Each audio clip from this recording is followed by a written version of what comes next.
বহুতৰে হয়তো চিনাকি, কিন্তু এই গীতটো যিগৰাকী কণ্ঠেৰে নিগৰিছিল সেই কণ্ঠ কিন্তু আজিৰ পৰা স্তব্ধ হৈ গৈছে। নমস্কাৰ, মই ডিম্পী, আপোনালোকে চাই আছে সত্য।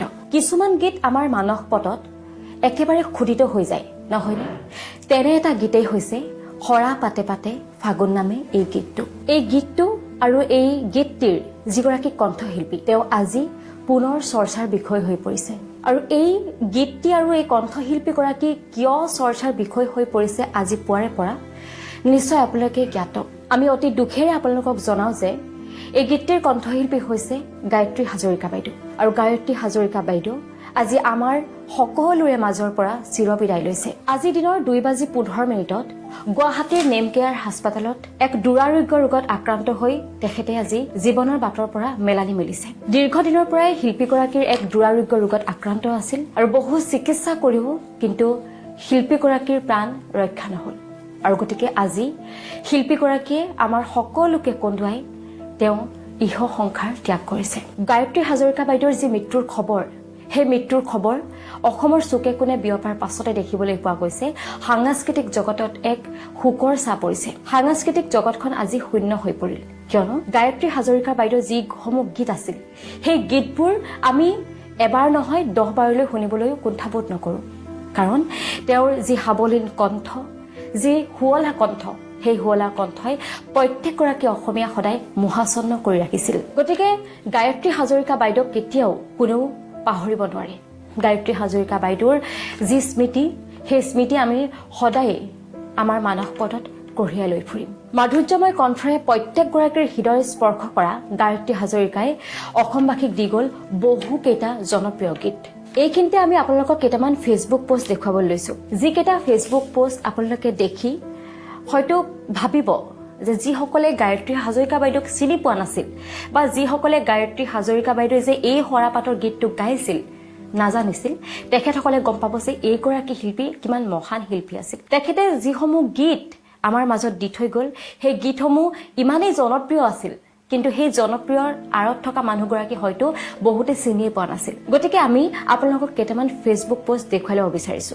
প্ৰথমে আপোনালোকক দেখুৱাব বিচাৰিছো, সৰ্বানন্দ সোণোৱাল ডাঙৰীয়াই লিখিছে, যশস্বী কণ্ঠশিল্পী গায়ত্ৰী হাজৰিকাৰ অকাল বিয়োগৰ খবৰটো পাই অত্যন্ত শোকাবহ হৈছো। তেখেতৰ কুমধুৰ কণ্ঠত প্ৰাণ পাই উঠা গীতসমূহৰ মাদকতা সজীৱ হৈ থাকিব।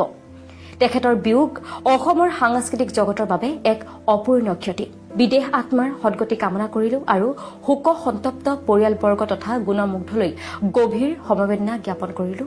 ওম শান্তি। এয়া হৈছে সৰ্বানন্দ সোণোৱালে নিজৰ ফেচবুক হেণ্ডেলত তেখেতে গায়ত্ৰী হাজৰিকা বাইদেউক এনেদৰে শ্ৰদ্ধাঞ্জলি জ্ঞাপন কৰিছে।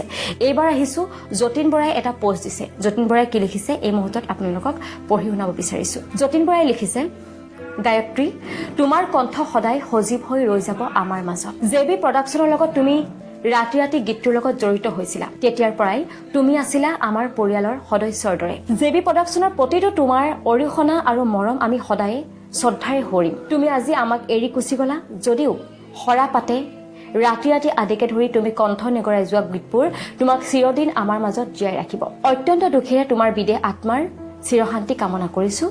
তুমি তোমাৰ গীতেৰে আমাৰ মাজত সদায় জীপাল হৈ ৰবা। এয়া আছিল অভিনেতা যতীন বৰাৰ শ্ৰদ্ধাঞ্জলি। এইবাৰ আপোনালোকক দেখুৱাবলৈ লৈছো আংগুৰলতা ডেকাৰ এটা পোষ্টত আংগুৰলতা ডেকাই লিখিছে, কণ্ঠশিল্পী গায়ত্ৰী হাজৰিকাৰ অকাল বিয়োগে হৈ পৰিছে আজি পুৱাৰে পৰা নিশ্চয় আপোনালোকে জ্ঞাত। আমি অতি দুখেৰে আপোনালোকক জনাওঁ যে এই গীতটিৰ কণ্ঠশিল্পী হৈছে গায়ত্ৰী হাজৰিকা বাইদেউ। আৰু গায়ত্ৰী হাজৰিকা বাইদেউ আজি আমাৰ সকলোৰে মাজৰ পৰা চিৰবিদায় লৈছে। আজি দিনৰ 2:15 গুৱাহাটীৰ নেমকেয়াৰ হাস্পতালত এক দুৰাৰোগ্য ৰোগত আক্ৰান্ত হৈ তেখেতে আজি জীৱনৰ বাটৰ পৰা মেলানি মেলিছে। দীৰ্ঘদিনৰ পৰাই শিল্পীগৰাকীৰ এক দুৰাৰোগ্য ৰোগত আক্ৰান্ত আছিল আৰু বহু চিকিৎসা কৰিও কিন্তু শিল্পীগৰাকীৰ প্ৰাণ ৰক্ষা নহল। আৰু গতিকে আজি শিল্পীগৰাকীয়ে আমাৰ সকলোকে কন্দুৱাই তেওঁ ইহ সংসাৰ ত্যাগ কৰিছে। গায়ত্ৰী হাজৰিকা বাইদেউৰ যি মৃত্যুৰ খবৰ, সেই মৃত্যুৰ খবৰ অসমৰ চুকে কোণে বিয়পাৰ পাছতে দেখিবলৈ পোৱা গৈছে সাংস্কৃতিক জগতত এক শোকৰ ছাঁ পৰিছে। সাংস্কৃতিক জগতখন আজি শূন্য হৈ পৰিল, কিয়নো গায়ত্ৰী হাজৰিকা বাইদেউৰ যিসমূহ গীত আছিল সেই গীতবোৰ আমি এবাৰ নহয় 10 বাৰলৈ শুনিবলৈও কুণ্ঠাবোধ নকৰোঁ। কাৰণ তেওঁৰ যি সাৱলীল কণ্ঠ, যি শুৱলা কণ্ঠ, সেই শুৱলা কণ্ঠই প্ৰত্যেকগৰাকী অসমীয়া সদায় মোহাচন্ন কৰি ৰাখিছিল। গতিকে গায়ত্ৰী হাজৰিকা বাইদেউক কেতিয়াও কোনেও পাহৰিব নোৱাৰে। গায়ত্ৰী হাজৰিকা বাইদেউৰ যি স্মৃতি, সেই স্মৃতি আমি সদায়ে আমাৰ মানস পথত কঢ়িয়াই লৈ ফুৰিম। মাধুৰ্যময় কণ্ঠৰে প্ৰত্যেকগৰাকীৰ হৃদয় স্পৰ্শ কৰা গায়ত্ৰী হাজৰিকাই অসমবাসীক দি গ'ল বহুকেইটা জনপ্ৰিয় গীত। এইখিনিতে আমি আপোনালোকক কেইটামান ফেচবুক পোষ্ট দেখুৱাবলৈ লৈছো। যিকেইটা ফেচবুক পোষ্ট আপোনালোকে দেখি হয়তো ভাবিব যে যিসকলে গায়ত্ৰী হাজৰিকা বাইদেউক চিনি পোৱা নাছিল বা যিসকলে গায়ত্ৰী হাজৰিকা বাইদেৱে যে এই সৰাপাতৰ গীতটো গাইছিল নাজানিছিল, তেখেতসকলে গম পাব যে এইগৰাকী শিল্পী কিমান মহান শিল্পী আছিল। তেখেতে যিসমূহ গীত আমাৰ মাজত দি থৈ গ'ল, সেই গীতসমূহ ইমানেই জনপ্ৰিয় আছিল, কিন্তু সেই জনপ্ৰিয়ৰ আঁৰত থকা মানুহগৰাকী হয়তো বহুতে চিনিয়ে পোৱা নাছিল। গতিকে আমি আপোনালোকক কেইটামান ফেচবুক পোষ্ট দেখুৱাই ল'ব বিচাৰিছো। প্ৰথমে আপোনালোকক দেখুৱাব বিচাৰিছো, সৰ্বানন্দ সোণোৱাল ডাঙৰীয়াই লিখিছে, যশস্বী কণ্ঠশিল্পী গায়ত্ৰী হাজৰিকাৰ অকাল বিয়োগৰ খবৰটো পাই অত্যন্ত শোকাবহ হৈছো। তেখেতৰ সুমধুৰ কণ্ঠত প্ৰাণ পাই উঠা গীতসমূহৰ মাদকতা সজীৱ হৈ থাকিব। তেখেতৰ বিয়োগ অসমৰ সাংস্কৃতিক জগতৰ বাবে এক অপূৰণীয় ক্ষতি। বিদেশ আত্মাৰ সদগতি কামনা কৰিলো আৰু শোক সন্তপ্ত পৰিয়ালবৰ্গ তথা গুণমুগ্ধলৈ গভীৰ সমবেদনা জ্ঞাপন কৰিলো। ওম শান্তি। এয়া হৈছে সৰ্বানন্দ সোণোৱালে নিজৰ ফেচবুক হেণ্ডেলত তেখেতে গায়ত্ৰী হাজৰিকা বাইদেউক এনেদৰে শ্ৰদ্ধাঞ্জলি জ্ঞাপন কৰিছে। এইবাৰ আহিছো যতীন বৰাই এটা পোষ্ট দিছে। যতীন বৰাই কি লিখিছে এই মুহূৰ্তত আপোনালোকক পঢ়ি শুনাব বিচাৰিছো। যতীন বৰাই লিখিছে, গায়ত্ৰী, তোমাৰ কণ্ঠ সদায় সজীৱ হৈ ৰৈ যাব আমাৰ মাজত। জেবি প্ৰডাকশ্যনৰ লগত তুমি ৰাতি ৰাতি গীতটোৰ লগত জড়িত হৈছিলা। তেতিয়াৰ পৰাই তুমি আছিলা আমাৰ পৰিয়ালৰ সদস্যৰ দৰে। জেবি প্ৰডাকশ্যনৰ প্ৰতিটো তোমাৰ অৰিহণা আৰু মৰম আমি সদায়ে শ্ৰদ্ধাৰে সৰিম। তুমি আজি আমাক এৰি গুচি গলা যদিও সৰা পাতে ৰাতি ৰাতি আদিকে ধৰি তুমি কণ্ঠ নিগৰাই যোৱা গীতবোৰ তোমাক চিৰদিন আমাৰ মাজত জীয়াই ৰাখিব। অত্যন্ত দুখেৰে তোমাৰ বিদেহ আত্মাৰ চিৰশান্তি কামনা কৰিছো। তুমি তোমাৰ গীতেৰে আমাৰ মাজত সদায় জীপাল হৈ ৰবা। এয়া আছিল অভিনেতা যতীন বৰাৰ শ্ৰদ্ধাঞ্জলি। এইবাৰ আপোনালোকক দেখুৱাবলৈ লৈছো আংগুৰলতা ডেকাৰ এটা পোষ্ট। পোষ্টত আংগুৰলতা ডেকাই লিখিছে, কণ্ঠশিল্পী গায়ত্ৰী হাজৰিকাৰ অকাল বিয়োগে অসমৰ সাংস্কৃতিক জগতত গভীৰ শোকৰ ছাঁ পেলাইছে। লগতে অসমীয়া সংগীত জগতখনত এক অপূৰ্ণ শূন্যতাৰ সৃষ্টি কৰি গ'ল। গায়ত্ৰী হাজৰিকাৰ সুমধুৰ কণ্ঠই অসমীয়া সংগীত জগতক নতুন অনুভৱেৰে আলোড়িত কৰি আছিলে। সৰা পাতে পাতে ফাগুন নামে সময়ৰ সুঁতিত আজীৱন গায়ত্ৰী হাজৰিকাৰ স্মৃতি কঢ়িয়াই লৈ ফুৰিব। গায়ত্ৰী হাজৰিকাৰ বিদেশ আত্মাৰ চিৰশান্তি কামনা কৰিলো আৰু তেখেতৰ শোক সন্তপ্ত পৰিয়ালবৰ্গ আৰু অজস্ৰ গুণমুগ্ধলৈ গভীৰ সমবেদনা আমি জ্ঞাপন কৰিছো। এয়া আছিল আংগুৰলতা ডেকাৰ এটা পোষ্ট। আৰু বহুজনে বহুকেইটা পোষ্ট লিখিছে য'ত লিখা হৈছে, কেতিয়াবা শব্দবোৰ হেৰাই যায়। সৰা পাতে পাতে শুনিবলৈ ইয়াৰ পৰা আৰু সময়খিনি সাহস লাগিব। মন্দ্ৰিয়া গগৈ নামৰ এগৰাকী বাইদেৱে লিখিছে যে সৰা পাতে পাতে যিটো গীতৰ মাজেৰে গায়ত্ৰী হাজৰিকাই নিজক বিচাৰি পাইছিল, গায়ত্ৰী হাজৰিকাক অসমবাসীয়ে বিচাৰি পাইছিল, সেই গীতটো পুনৰবাৰ শুনিবলৈ আমাৰ সাহস লাগিব। এটা বহুত ডাঙৰ কথা লিখিছে এখেতে, যি কথাটোৱে হয়তো আপোনাক চুই গৈছে, মোক চুই গৈছে।